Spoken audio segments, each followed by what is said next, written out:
এবার নির্বাচনে একটি অঞ্চলে ইলেকশন করার অভিজ্ঞতা হয়েছে। আমরা আশা করি আগামী নির্বাচনে এবং আগামী বিশেষত স্থানীয় সরকার নির্বাচনে আমরা সকল জায়গায় এনসিপির জনপ্রতিনিধি থাকবে।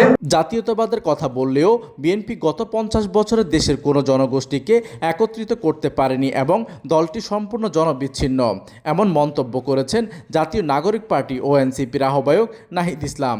গত রোববার বিকেলে চট্টগ্রাম প্রেস ক্লাবে অনুষ্ঠিত হওয়া পাহাড়ি জুলা সমমর্যাদা ও সম্প্রীতি শীর্ষক আলোচনা সভায় প্রধান অতিথির বক্তব্যে তিনি এই ক্ষোভ প্রকাশ করেন।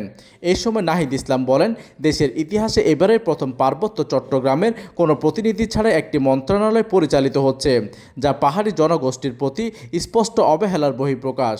ক্ষমতাসীনদের সমালোচনা করে তিনি আরও বলেন, নির্বাচনের আগে জুলাই সনদ অনুযায়ী সংস্কারের যে প্রতিশ্রুতি দেওয়া হয়েছিল, বর্তমানে তার কোনো বাস্তবায়ন দেখা যাচ্ছে না। ফলে তৈরি হওয়া রাজনৈতিক বিভাজনের দায় সরকারকে নিতে হবে। বক্তব্যে তিনি ঘোষণা দেন, দেশের প্রতিটি উপজেলায় এনসিপির সাংগঠনিক শক্তি বৃদ্ধি করা হবে এবং আসন্ন স্থানীয় সরকার নির্বাচনে 3 পার্বত্য জেলাকে বিশেষ গুরুত্ব দিয়ে অংশগ্রহণ করবে দলটি। প্রতিনিধির তথ্য ও পাঠানো চিত্রে ডেস্ক নিউজ, দিগন্তের বার্তা 24, চট্টগ্রাম।